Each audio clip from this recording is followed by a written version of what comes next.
आज का पहला पाठ सामुएल का पहला ग्रंथ अध्याय 26 पद संख्याएं 2, 7, 9, 12 से 13, 22 से 23। प्रभु ने आपको मेरे हाथ में दे दिया था, किंतु मैंने आप पर हाथ डालना नहीं चाहा। शाऊल इस्राएल के 3,000 चुने हुए योद्धाओं को लेकर जीप के ऊपर की ओर चल दिया, ताकि वह जीप के ऊपर में दाऊद का पता लगाएं। दाऊद और अबीशै रात को उन लोगों के पास पहुँचे। उन्होंने पड़ाव में शाऊल को सोया हुआ पाया। उसका भाला उसके सिरहाने जमीन में गड़ा हुआ था। अबनेर और दूसरे योद्धा उसके चारों ओर लेटे हुए थे। तब अबीशै ने दाऊद से कहा, ईश्वर ने आज आपके शत्रु को आपके हाथ में दे दिया है। मुझे करने दीजिए, मैं उसे उसके अपने भाले के एक ही वार से जमीन में जकड़ दूंगा। मुझे दूसरी बार वार करने की जरूरत नहीं पड़ेगी।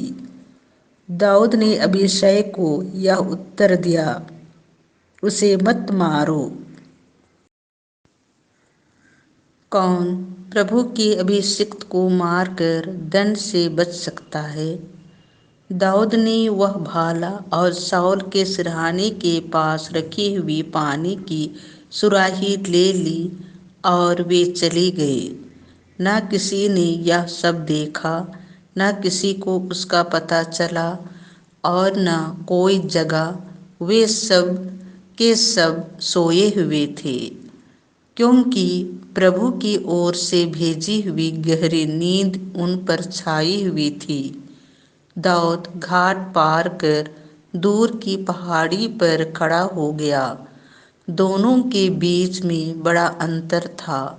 दाऊद ने पुकार कर कहा, यह राजा का भाला है। नवयुवकों में से कोई आकर इसे ले जाए। प्रभु हर एक को उसकी धार्मिकता तथा ईमानदारी का फल देगा।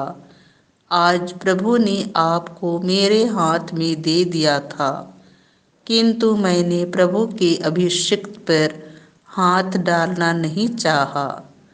यह प्रभु की वाणी है। आज का दूसरा पाठ कुरिन्थियों के नाम संत पौलुस का पहला पत्र अध्याय 15 पद संख्याएं 45 से 49। हम स्वर्ग के मनुष्य का रूप धारण कर लेंगे।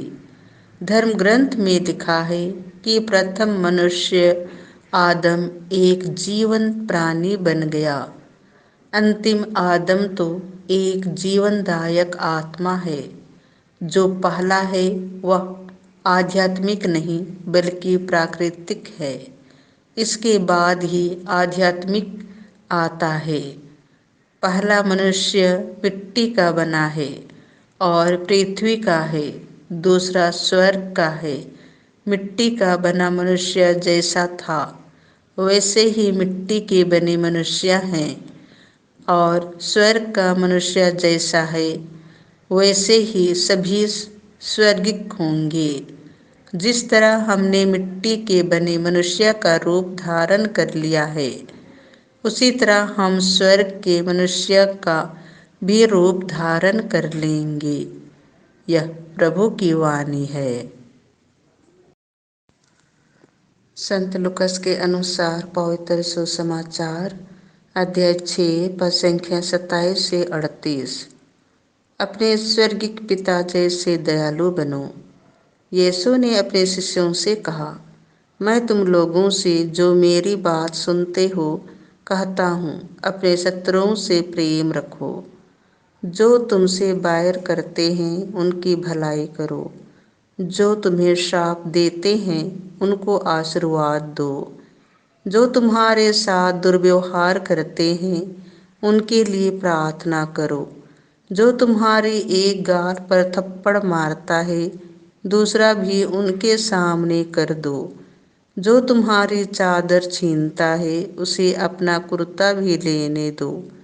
जो कोई तुमसे मांगे उसे दे दो, और जो तुमसे तुम्हारा अपना छीन ले उसे वापस मत मांगो।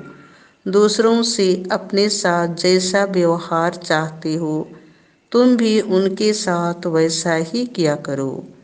यदि तुम उन्हीं को प्यार करते हो जो तुम्हें प्यार करते हैं, तो उसमें तुम्हारा पुण्य क्या है। पापी भी अपने प्रेम करने वालों से प्रेम करते हैं। यदि तुम उन्हीं की भलाई करते हो जो तुम्हारी भलाई करते हैं, तो इसमें तुम्हारा पुण्य क्या है। यदि तुम उन्हीं को उधार देते हो जिनसे वापस पाने की आशा करते हो, तो इसमें तुम्हारा पुण्य क्या है।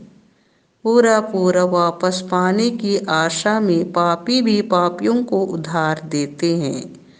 परंतु अपने शत्रुओं से प्रेम रखो, उनकी भलाई करो, और वापस पाने की आशा न रखकर उधार दो।